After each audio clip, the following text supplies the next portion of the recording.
What's going on, everyone? Welcome back to the show. On today's show, we're going to be featuring Scott Hustis with Compass.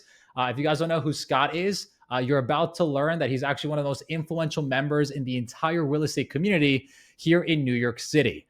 Just to give you a little background on Scott, he's the Compass founding agent for New York City. He's a member of the strategy committee for Compass, and he's also a founding member of the sports and entertainment division for Compass. So he's been very influential in their upbringing and what they're doing. On the little background in regards to his team, he's responsible for over $2.5 billion in sales, and he was ranked as the number two agent in all of New York City by Wall Street Journal. Back in 2021. So he's doing some incredible things. And we wanted to go ahead and highlight a lot of those strategies that made him successful. We want to talk about his story, and we just want to have a good conversation. So, Scott, what's going on? How are you? Hey, great to see you. How have you been? Have been amazing. Everything's been well. Been doing a little bit of traveling, but we're right back at home here. So, listen, Great. I want to jump into it. I'd love to give everyone a little background on who you are. So, if you want to tell everyone your story, we'd love to hear it. Yeah, so great to see you, and really excited to be on. And thanks for the intro. You sound like a great PR team for us. Um, but no, my background, I grew up in the Hudson Valley. I went to school down south at Virginia Tech. Always thought I was going to do investment banking, and took a quick pivot because I was graduating right around in the fall of 2001. Pivoted into, instead of doing investment banking, which I had offers, I worked in development. And after a couple of years working for a national developer, I always wanted to be in New York City. So in my early 20s, I made the switch to move up to New York City. And I was fortunate enough to meet my business partner, Mark Ivanovich, at a really early time, just a year after moving to New York. And we actually partnered up at that time. And 23 years later, we are, still going at it, still business partners, and having a really successful team here in the city. I love it. Listen, just to go back to like the whole investment banking days and everything on the finance side, what was that aha moment for you where you were like, you know what? I kind of want to go ahead and step out of this industry to get into real estate? I was lucky enough to get an offer to be a part of an analyst program, and I just had some friends in it, and I wasn't ready to do 110 hours a week of Excel at 22 years old, and I just had an epiphany. I'm like, wait, I don't want to do this. I thought I wanted to do this all through college. I've always had a background in real estate. My dad had a background being in surveying and development, and I had a chance for an offer to work for this national developer, and I just said, you know what? If I don't do it now, let's go. So it's funny. I just read an article literally 24 hours ago about Sam Altman at OpenAI hiring more than 100x investment bankers to start building out their junior analysts for like their new language model. Like, what are your thoughts on that? It's interesting. I actually have so many of our clients now, with my background, so many of our clients in New York are men and women in all different financial fields. So I've had a lot of people that I remember that they were, the young analysts that have now moved on to be executives. I actually can't wait to ask them that question, because I believe AI is going to transform a lot of things, but the craziness in that article touched on it, of like what an MD at a bank is going to throw at you. Like, the classic story you always hear is like the analyst leaving the office at 5:30 on a Friday in the summer, and then just dropping the papers and being like, cool, I need this by Monday morning. And the next thing you know, they're 12 hours a day, Saturday and Sunday finishing the work. So maybe AI can, save some weekend work for them. We'll see. It'll save them some stress. It'll save them some burning out. But no, we definitely have an interesting future ahead of us with AI. To keep it on the AI topic, Yeah. how do you think it's going to affect the real estate industry, specifically agents?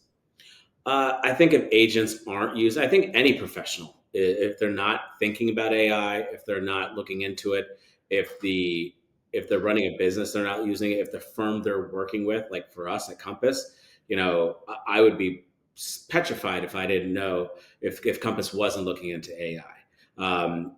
Right now, the simple things without you can do is just using ChatGPT to get you information, solidify, save time. If you're not even doing the most simple, mundane things that it can do, I believe you're going to be left behind. Yeah. And when it comes to like I said, Compass, what they've done with their technology and all of that stuff, they've really gone out of their way to just start innovating within the industry and making some major moves. Obviously, in recent times, over the last couple of weeks, they've announced that big strategic move to acquire Anywhere. Yeah, And like I said, like everyone's like all like in shambles, not knowing like how this is going to change the industry and everything of that nature. But you have a different perspective because you've been with Compass since day one. yeah. I'd love to get your opinion. Like what were the early days like at Compass? So you want that or my take of the Anywhere? Well, let's start with the early days, and then we'll get on Yeah, to the the early big picture. well, yeah, so I can talk them both. I mean, the early days were great. When we started, there was less than 50 people in the company. My business partner Mark and a couple of our team members came over from Corcoran, where we worked for 10 years and had a really great experience. And when we came in to build the company, there was not much of a company. There was just a lot of talented men and women. They were like, hey, let's build something. We had engineers that were dying to talk to us about real estate because they came from Google or Twitter or Facebook or Spotify, and they didn't know much about residential real estate or brokerage. So we kind of had two jobs. Our day job would be to go out and sell real estate because that's what our job was, and then the other part of why we came over and signed up in the early days with Robert and his team was to give feedback, talk to the product people, talk to the engineers of how they're going to build out this platform, which now today we actually have. Fast forward 11 years later. So it's a decade of feedback from the salespeople educating the developers and the engineers how to build basically like the best product out there for technology.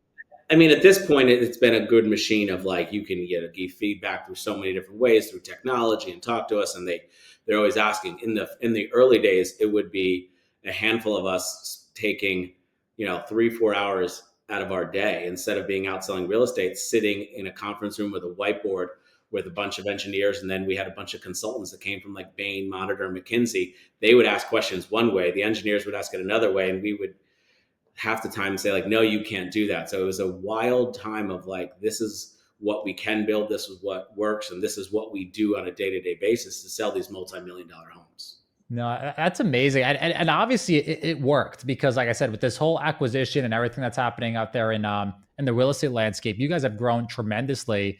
What are your thoughts on the future regarding just Compass Anywhere consolidation? Like what do you think happens over the next 5 years? So if we had this like a month ago before the merger, I would say, if you asked me 11 years ago, would we be the number one brokerage in every market, every major market? I said that might be pretty ambitious. No one had grown that fast. And fast forward, we definitely pulled it off, and we did it. And what happened last week or the last few weeks with this merger, it's what everyone's kind of known for a long time, is that all of the other great companies are having a hard time with debt, and they are having a hard time not having debt and building anything for the agents. And Compass took a big swing. It's out there for everyone to know. They're taking on $2.4 billion in debt. Compass took $600 million out of the business in the last couple of years to get our operating expenses lower, and you can see it from the stock price, and that Wall Street's actually is rewarding it. So if they take that mindset to Anywhere, I believe it'll be great success, not just for Compass as a whole, but for those brands as well. And the way I see it now, it's kind of like if you look to Europe and you look at the car brands. There's all these great car brands. They compete with each other, but there's a lot of companies that are owned by Volkswagen, for instance. There's companies that are major car companies that are underneath that umbrella. Bentley is part of it and things like that. So I see it now as there still will be Sotheby's. There's still going to be Christie's. There's still Mm. Corcoran. Yes, we do own those in Century 21 if the merger goes through. They're going to have all these different brands and the right fit for the right agent. So I do see them still existing.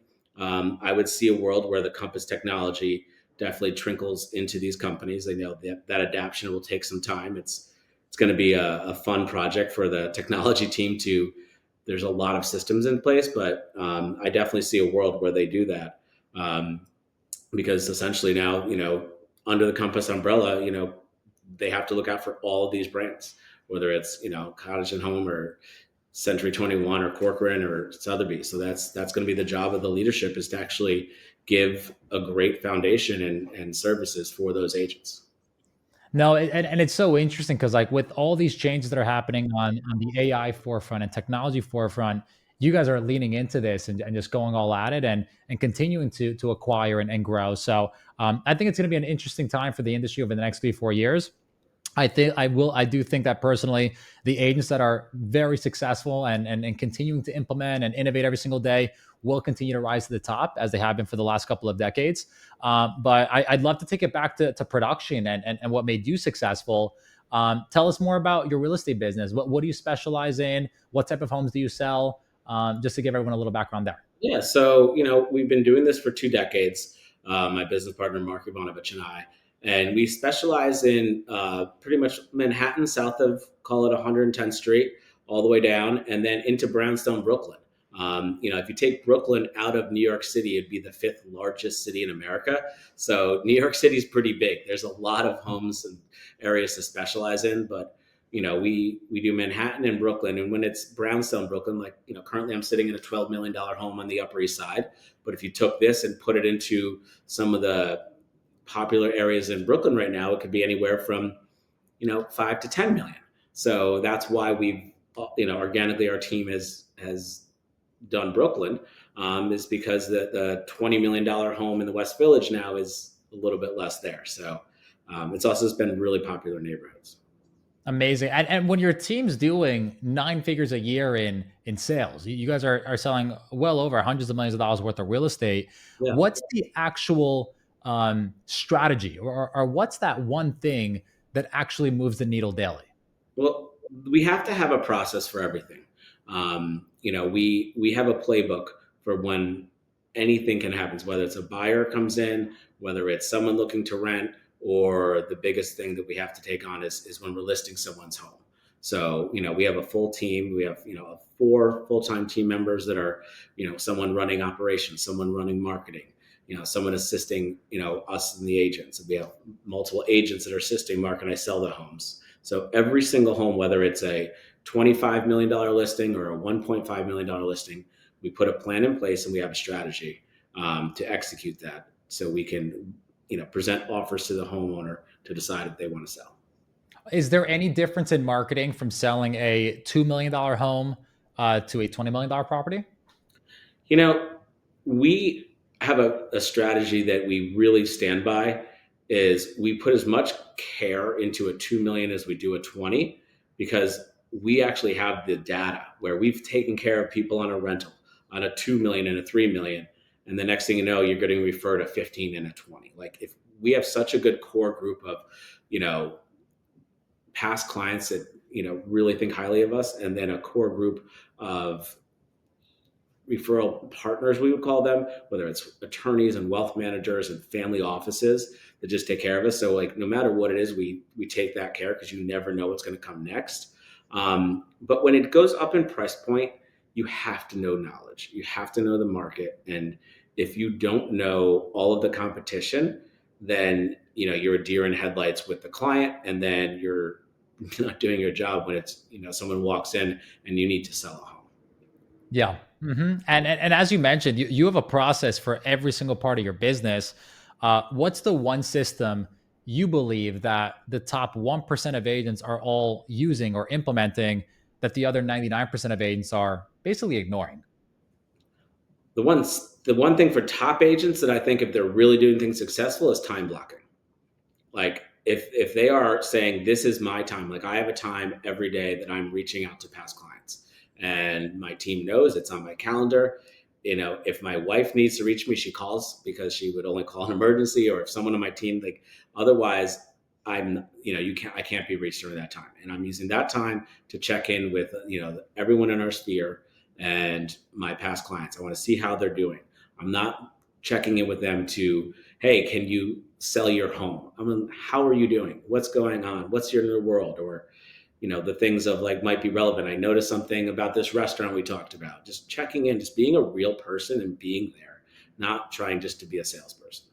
So time is your most valuable asset. By You far. guard it and you spend it on the things that impact your business the most. I call these activities activities that are in your genius zone. Mhm. How do you protect your time? You have to be disciplined.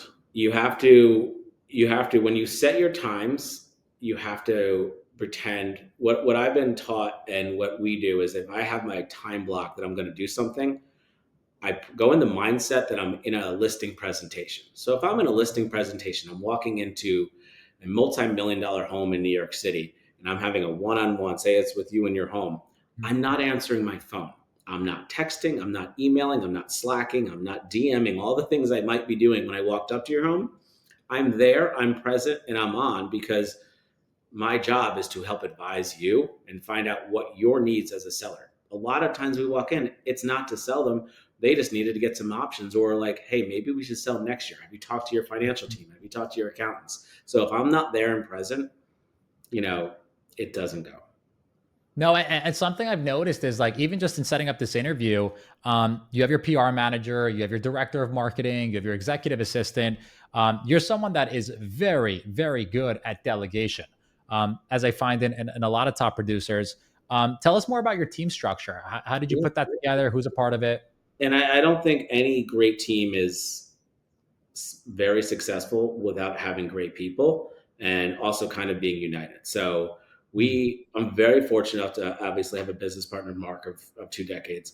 We have Nora McGuire, who runs my operations. She's been with us for 8 years, and she's kind of the central system.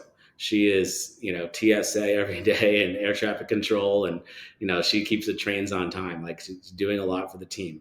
We're fortunate enough to have our own marketing director in Allie. She is a full time running marketing and all things marketing and PR besides our PR team for the team. I have two people in the office that are running everything from admin to assisting in marketing and getting us set up to run our day. And then we're fortunate to have a handful of great men and women doing sales. We're only 11 people, so our team is pretty lean. We're not trying to be a super team because a lot of our business comes in from the same handful of referral sources. So we like to, you know, we're definitely more of a home office, like a family office, than we are like a big normal real estate team. And something I noticed, Scott, is I've interviewed a lot of the top agents doing hundreds of millions, if not billions of dollars a year worth of real estate. And the ones that run the most efficiently is exactly how you just described it. It's two or three really good partners and salespeople that are nurturing the relationships, building the relationships, converting at a high level. And then they just have a rock star administrative staff. What would you do if your director of ops left tomorrow? She just got up and said, hey, I'm going to go out there and get into a whole different industry. Good luck. What would that week be like without having that person in that place? I find out where she's going, I might go with her. No, it would be tough. I mean, the amazing thing that we have done is we built out a playbook of everything what we should do. So if someone goes on vacation or someone has a wedding, or if we have too many listings, we all can interact and we can jump in and take over that playbook. So we've actually built out systems that are really there for when we have a listing, there is hundreds of things we do. But say the listing is staged and no one's living there. Number 200 and something on that list is to make sure there's toilet paper in every bathroom in the home in case, someone wants to use the restroom while they're previewing the home. And we have everything detailed. So, but if I lost any of my team, I'd be very, very upset. And we are very fortunate to not only have like rock stars to do the business, but I really care about each person on my team. I have fun with them. We're all a little bit different. We get together and we hang out. We have lunch or dinners or cocktail happy hours, and we have a lot of fun. And you have to in this business because, I always say to work hard and play hard, but it is a tough business and it's emotional for so many of our clients. And we're dealing in New York City where it's been a rocky road, just like many parts of the country the last few years. And a lot of a lot of sellers are trying to want to sell their homes for more than they've been worth. And a lot of buyers are nervous that things are getting worse and interest rates. So there's a lot to deal with in clients' emotions, and we get it. We're dealing with 5, 10, 20, $30 million homes, and even if it's a $1 million home, it's still $1 million. So Yeah, no, I love that you bring that up because there's so many agents out there that are trying to do this business on their own. And like to me, it just completely just like shocks my mind that like the fact that they're doing operations and sales and marketing on top of the open houses, the negotiations, everything. It's crazy to think that like how do you operate this business without a rock star team behind you? And the fact that you put so much emphasis on the culture and just having a good team surrounding you, it's hence why you're so successful. So one of the biggest fears I come across is people don't want to lose control, or they just don't feel that their team is going to execute at the same level that they can. How do you delegate at your level without losing control of the brand and the service you provide? Um, in delegate, I think the hardest thing that Mark and I had in the beginning was actually delegating enough. We weren't delegating enough, and we'd always find out. Of course, like maybe I can do something better. Well, I've been doing it forever.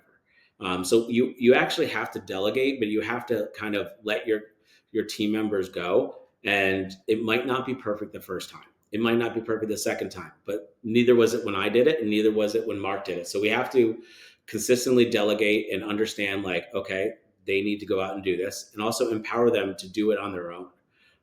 If you're hovering or doing it, you're not helping them get better, and you're also kind of in micromanaging. You're kind of two people are working on one thing. That's the takes away the whole idea of like hiring people, growing the team, and you're just kind of like all group think doing it together. Yeah, no, I love that. And now to go back to the house you're in, it's a $12 million townhouse. It's a beautiful home in NYC. Talk to us about that in terms of how you generated that business, what your plan is to sell it. You've done this time in, time out. Walk us through like that entire process. Yeah, so we're in a beautiful 6,000 square foot home on East 65th Street. We were referred by somebody who knew the seller, and it had been on the market before. And we came in and met with the seller, and the home, and we'll send you the listing online. It is spectacular. You can see behind me, it's one of the few private gardens that is shared with only a few neighbors in all of the city. There's really only a handful of these in all of Manhattan. It's beyond special. The finishes are fantastic, and we asked the seller to stage this home, and we said, "Hey, this is beautiful, but let's make it even more President Today colors because their furnishings was awesome." But we decided to pivot and redesign it and have it staged, and we're off to a great start. Knock on wood, we have great people coming through, and we're looking to have a really successful outcome here. Amazing. And when it comes to you generating a lot of interest from, let's say, several brokers and buyers, do you have like a certain negotiation strategy, or what do you do to generate Absolutely. I your mean, top we, dollar? we throw everything at the listings. I mean, we've had, our PR team at Data Goldberg's been fantastic.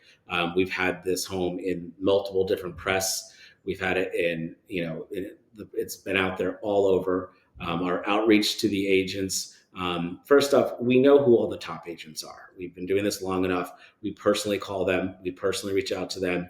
We send them emails. But then you find out that there might be a great agent that hasn't sold a 12, 10, 12, $15 million home. So we're reaching out to them. We're getting to all the firms. You never know who your buyer is going to be. You could easily sit in a home like this and say, I know exactly who the buyer is going to be. It's this type of buyer. And then later on, you find out, well, wow, I thought it was going to be someone who needed all the space, but no, it was one individual person who just loved to sit here and maybe do podcasts with this being their backyard, and they buy it. Like, you just don't know. So we have to cast the widest net. I love it. I love it. And in regards to, like I said, like once you walk them through that entire process, do you have a post follow up process for like continuing to just stay in touch with that client after the closing? Like I know some people implement like a house management strategy or send gifts, but like how do you continue building that relationship after the We deal? do we do all of the above. We in the holidays, our team is a collection of elves. They do an amazing job of sending out really fun, different gifts every year to our clients, and it's really fun to get feedback from some of our most famous or successful clients, and like you know what do you give someone running a hedge fund?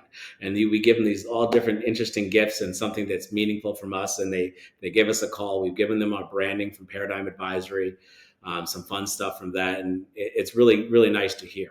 But in terms of follow up, we're always checking in a month after a sale or 6 months or a year, in that personal touch because we're fortunate enough to have the really amazing clients, but if you're just a salesperson, you're here for the sale, they're going to know that. But we generally care. We want to know what's next. How can we help your friends? Oh, you have your new home. Can we help your wealth advisors just set up the real pricing? I know you put it in a trust. I know you're not going to sell it, and your kids' aren't going to sell it. But can I please help you with it so it's set up the right way so you have confidence that we're your true advisors? Because when you have their confidence, later on they're out down the street at an amazing cocktail party. Who are they talking about? Us, because they have confidence in us, and we want them to be proud to say, "Hey, call Paradigm Advisory," because they're not going to say, they're going to be there to help you. I love it. I love it. Now, to go ahead and just get some advice over to, we'll call it the younger generation, just breaking into this industry. Yeah, Obviously, our business is way different than it was 20 years ago. for sure. What's your word of advice for someone just starting out in real estate? I think the one thing that Mark and I, we not missed, but because we thought about it, is that we were just working solo agents, just grinding it out, figuring it out. I think that and I often give this advice, people come to me, family, friends, or some, clients with children, or, people looking to get in the business, or someone switching careers. I say, I think it's really best in the beginning to start out with a solo agent and be you know, their everything assistant, and just shadow them, be everything you can to them, or join a team. But you have to be very specific on a team, because there's a lot of teams say, "Hey, come on my team," and they're looking to make money off you. That's not what you're looking for. You're looking to be on a team where you can help, and it's doing some of the smallest, toughest work of getting listings ready and doing it. But if you can be a part of a team and you can see the whole process, from what you do for marketing to get clients, for what you do when you get a client, for what you do when you get a listing, and how do you show a listing, and then just being there. Like yesterday, I showed a $6.5 million home, and one of my top sales agents just popped in with me. And she can sell that home too.